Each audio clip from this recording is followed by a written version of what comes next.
There's not a single person in the Western world that doesn't need a bag. From the child just starting out in school to the average corporate worker rushing to the office. Everyone has one. This bag in particular has been one of the most recognizable bags in recent years. Coming out of this country, it's been a top lifestyle brand not only in Canada, but in North America. So how did a small backpack brand that started in Vancouver end up in 90 different countries? Well, here's how. Herschel is one of those companies that I would call a silent killer. I see a lot of people with this bag, and being the business nerd that I am, I had to do my research. To understand this brand, we got to go back to 2009 in Vancouver, Canada. Meet Jamie and Lyndon Cormack, brothers who were salesmen at other apparel companies. And needing to travel with a bag since they were travel salesmen, they couldn't find one that suited them. Lyndon even mentions how he was constantly choosing bags, even wearing a Japanese brand called Porter because of its mobility. With the frustration, they bootstrapped the startup and decided to study backpacks to see what exactly constitutes a well-made bag.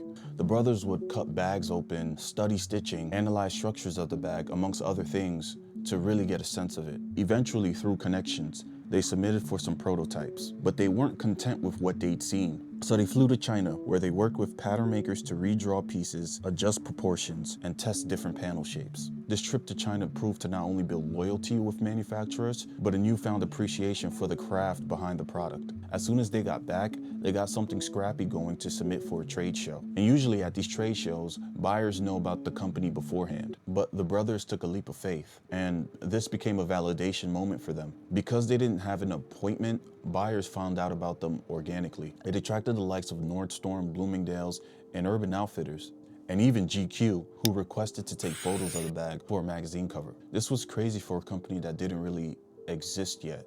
They came out of the trade show with 4,000 units in wholesale orders, but it became a problem because they needed to produce 7,000. The founder even joked that everyone would be getting a bag because they overproduced. By the year's end, they sold a total of about 7,000 to 8,000 units, but they really didn't turn a profit. Having connections in different parts of the globe, they crossed the Pacific. With that came a lot of risk. I mean, in their growth years, they had demand in 5 different countries. But at the same time, they leveraged their connections that they had from 10 plus years in the retail industry. A big regret they had was that they didn't treat their e-commerce platform the same as their wholesale. It lacked infrastructure.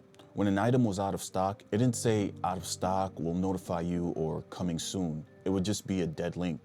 Nonetheless, it was still a good year for them. Demand was still increasing, in part due to them ending up on Oprah's wish list, something the founders had to find out through family. Between the years of 2013 and 2015, they were in over 40 different countries as their distribution network multiplied. With 70% sales growth the following year, they sold 4.5 million in 2015, an exponential 56,000% from 2011 when they sold 8,000 units. And in the latter parts of 2010s, they hired more employees and opened flagship stores throughout North America and Asia. It was a strategic decision to open stores later as they were still in the growth phase early on. In one of the founders' perspective, he mentioned how stores need to be profitable, which makes sense. In his words, he says, retail is a billboard. Retail also needs to make money. And although growth wasn't crazy 2015 onward, it was still going steady, seeing them grow 30 to 50% year over year. And up until 2019, they were bootstrapping the whole thing. Initially, not knowing if investors would invest into something like a bag company, they just didn't seek it out. But that year, it changed. 3 investment firms took equity in the company. And during COVID, that was probably the worst time for Herschel. With people at home not able to travel and kids doing school online, it made sense why they weren't profitable. The founder explained how the last 1,000 days have been the hardest 1,000 days in business ever for them. But with the shock, they started to pivot. Herschel changed their fabric to be from sustainable textiles, emphasizing on the brand's philosophy in the first place, which is making things last. And with e-commerce being a huge driver for many brands, the D2C model also worked for Herschel, but not in the traditional sense. While many brands use e-commerce as a way of converting new customers, Herschel's was more of a discoverability thing. They didn't create demand that way, they were capturing it, and it did help that they brought in someone who had experience with another Canadian brand.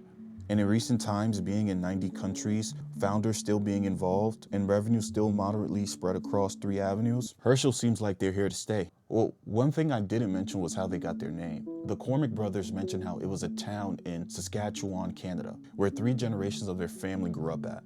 Travel back to Herschel. Herschel was a place you could do anything, and there was no borders, there was no boundaries, it was free. You came home when you were hungry, you got to just go be kids. And we felt that our whole lives. It's a great story, and I think every brand needs to start with a great story. Nostalgia. And when you look at a Herschel product, it looks like it's been around for ages. And that seems to be the essence of the brand. I like how this brand just focused on one thing, which was providing functional backpacks for everyday people. They might not be the most dominant, but they definitely serve a market. And that's all that matters to have a business. That's all for the video. Comment down below and let me know your thoughts on the company Herschel.